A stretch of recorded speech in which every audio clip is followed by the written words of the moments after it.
Welcome one, welcome all. This is TTD, or The Teardrop. I'm NLO, No Life of Otaku. And today is going to be these top 5 sodas.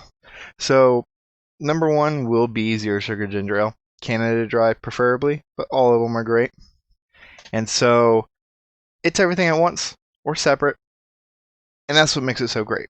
It has an awesome flavor by itself, but it can also be mixed with different alcohol, and it can be mixed with other flavors like a water flavoring packet, and you can have a bubbly, more gingery, refreshing version of that flavor.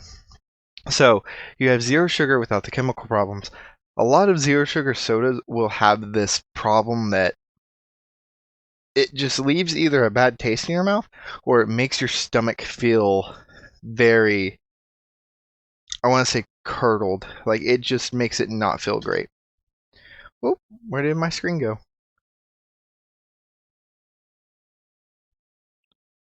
Technical difficulties. I don't know how to fix this.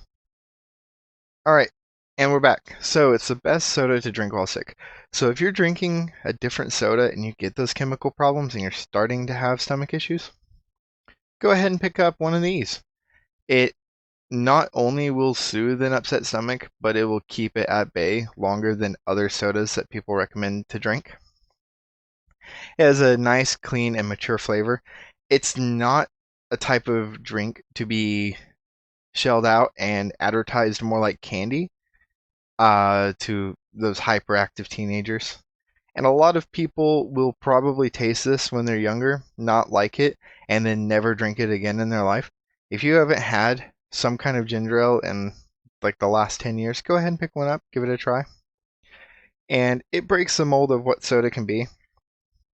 It really is a statement to put it this high, and this tier list is reversed. Instead of going from 5 up to 1, I am going from 1 down to 5 to give a better explanation of what is going on with these, and some tier lists will be like that.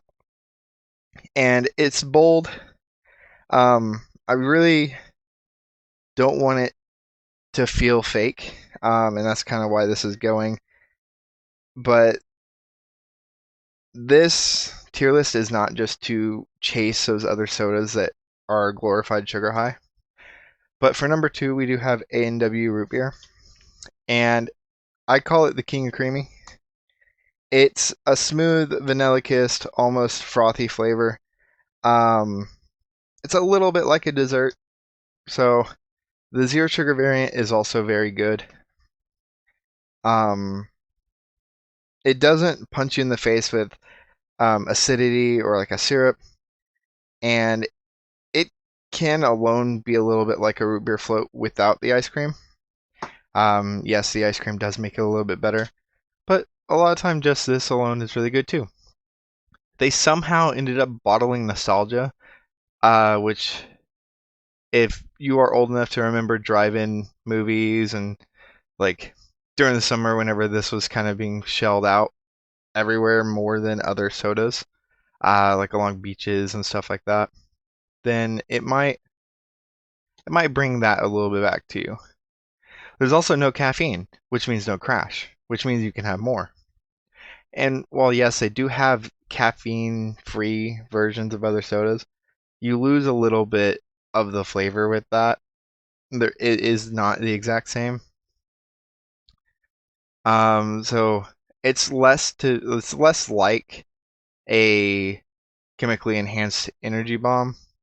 It has just the flavor alone that fights for it.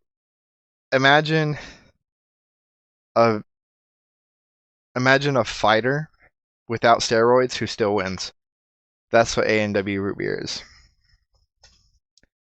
And it's it's strong by itself, but if you pair this with ice cream, it could be right next to number 1. But it does have one thing that lacks.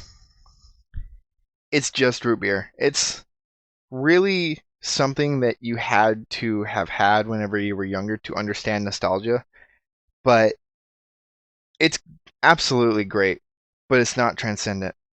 It does not hit that number 1.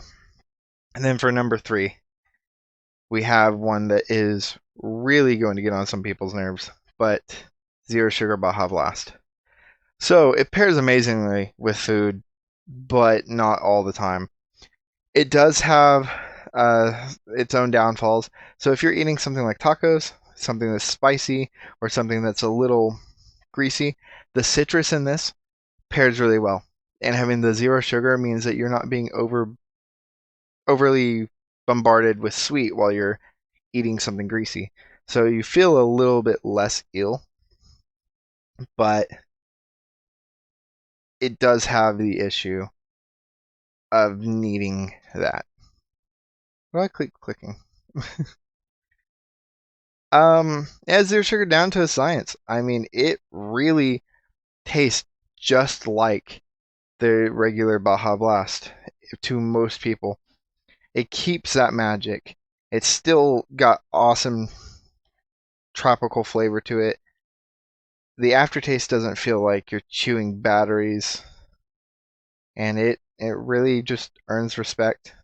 And obviously, it was created by people who wanted something more for a certain fast food brand, and they really made it specifically for that, but it works. So, if you're a gamer, Cult of the Lamb, but this is Cult of the Baja. A lot of people say that you have to have been sucked into it, or it's like a you love it or you hate it. Personally, I love it. It's just something that would be awesome. You don't get random mysterious flavors. We know what the formula is. For those of you who don't, I'm pretty sure it's just like close to half Blue Powerade and close to half Mountain Dew, and then like a little bit of water, and then you mix it up and you just get Baja. But we end up with talking about how it's bold. And the reason why I'd like to say it's bold is because it was something that when it came out, nobody was expecting for it to do good. Everyone was expecting for it to fail since it was an exclusive. But we also have other restaurants that have exclusives of the same parent company, like of Pepsi, quote unquote, the Mountain Dew branch. So Baja Blast is not the only one. I'm pretty sure that there's one called something Lightning, Sweet Lightning. Uh, but I was not as big of a fan of that one because it seemed a bit too ridiculous. Whereas Baja Blast is just its own flavor, and if you have it with something else, it becomes an even better experience. But the fact that it is so food dependent and it feels like it's missing something when you drink it alone really kind of mixes where it lands on the tier list. So now we have Zero Sugar Code Red Mountain Dew. By far one of the best sodas, and it doesn't act like it's something it's not. It's the best cherry soda, and it's not trying too hard to be a candy cherry flavor. It's a very smooth, like, little bit of cherry juice. It's just enough tartness to make sure you know it's there without just the weird red flavor. I don't know how else to explain it besides red. um, and the zero sugar version keeps the game going.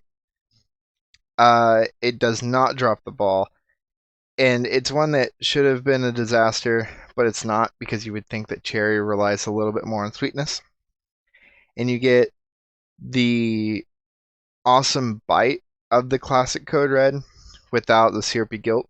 Again, going back to the just making your stomach sometimes feel odd if you haven't eaten a lot that day or if you're getting a little hungry and you pick one up. Um, and it's one of the best alternative choices for a soda. And I use that word a little loosely. So, like, if you're bored of cola and if you're bored of citrus, then Code Red just kind of is the phone you got to pick up. It gives you something different without falling off the rails, like a pitch black or flaming hot Mountain Dew, which don't know why some of these flavors ever existed. And it identifies itself almost as a completely different soda. So if it wasn't under the category of Mountain Dew, it could very well stand alone with its own name. And it's also the color of it, the name, the taste, and the overall just vibe just stands alone. And it's not generic. And if you taste it, you know what you're drinking instead of other situations where you're drinking a soda that has so many similar flavors around it that you don't know which one you're drinking. But the fact of how rare this soda is, or how expensive it is if you don't know how to get your hands on it, it makes it almost not make the cut for the list. This one soda for a 12 pack on a very popular shopping website is almost $20. You get maybe one store per 375-mile stretch that might have it. Some stores on their website will claim to have it just to get people in the door, and then they will not have it, which is really annoying in my opinion. But there are ways to get it, and once you do get your hands on it, it is worth it. I do not recommend spending the $20 per 12 count though. Now the number 5 slot is so just out there. It is something that I did not expect to put up here until I really thought about this, and that's what kind of this channel is about, really thinking about your feelings towards all these different things, not just soda. We will get to more and more eventually.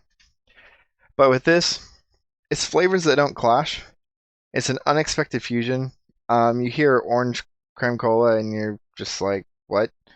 And you think about melting maybe an orange dreamsicle into a Coke, and you're really thinking that's not going to work. That sounds awful. But it does work.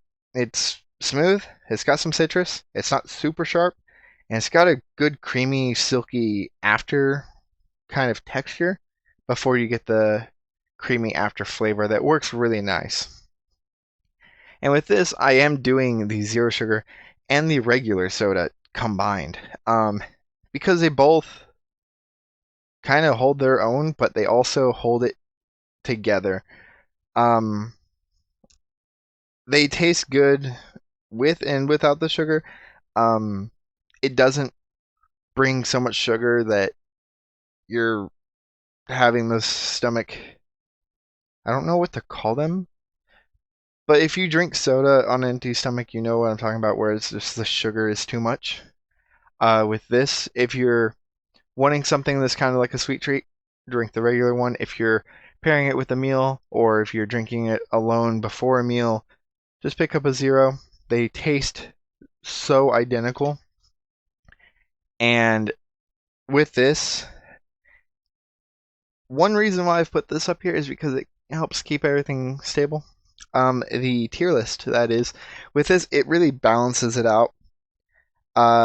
It's not something that would be a duplicate, or it's not something that would need to be left out, because we have citrus, we have the cherry flavor, and this kind of brings in that orange, like the heavier citrus, and it also brings in the cola that we were missing, because we also do have the root beer on there as well. And I like to call this the bold move marketing soda. It is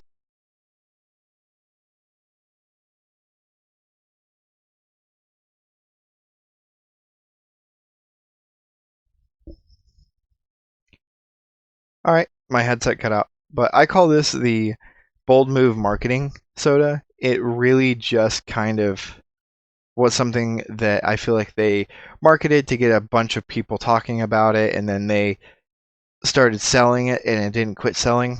I'm pretty sure that in the beginning it said limited edition, but now it just says new.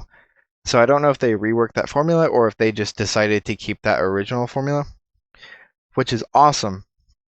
And it is such a bold statement to put out for a company that has been so oh, got to keep it classic, got to keep it original, and then they started doing some other little flavors. They reworked their zero, they reworked their diet as well. I'm pretty sure, pretty recently. But with this, it does kind of fall on that line because orange is a super niche flavor, especially when it comes to soda, because a lot of the orange sodas out there are very fake tasting orange. If you drink some of the orange sodas sold here in the US, and you pair it against one that has been sold in Germany or the UK or Canada, I believe as well. I don't think they have those. I don't think they have the same as us. But it's not a like super high fructose corn syrupy mess, is what I'm going to say it is. There's some orange sodas that are definitely better than others, standalone. And if you'd like to see some kind of list about that or hear me talk about those, let me know. But with this, overall, I think we've hit the most popular soda flavors because we do have cola, there is root beer in there is citrus, and we have the higher end of citrus being orange. Um, and is there a personal bias towards zero? I think maybe I do have a personal bias towards zero sodas. I've been drinking them the longest. I do just kind of overall enjoy not having a weird feeling in my gut after I drank a soda or like a third of a soda. But also, I don't enjoy a whole lot of carbonation. So most of the time when I buy a soda, I'll drink like a fifth of it and then shake some of the bubbles out. Um, Leave your own list below. Let me know where I'm wrong. Let me know something that you would have changed or if you agree, which I highly doubt that anybody would fully agree. Um, like and subscribe. We will have more opinion and fact video lists soon. Most of these are going to be opinions or silly videos that really don't mean anything. The fact lists will be a lot longer and more fleshed out. They will require a bunch of research. I'm thinking eventually getting some top 100s and top 50s and some stuff like that. And what would you like to see next? I mean, we really want to full dive into this channel again. Right now it is just me, but we do have more people signed up for it, and we are already working with a couple of those. So just let us know what you want to see. Let us know if you want it to be fact or opinion. And we also are calling these subscribers OpinionNation. So if you like the pun there, you should go ahead and join us. Until next time.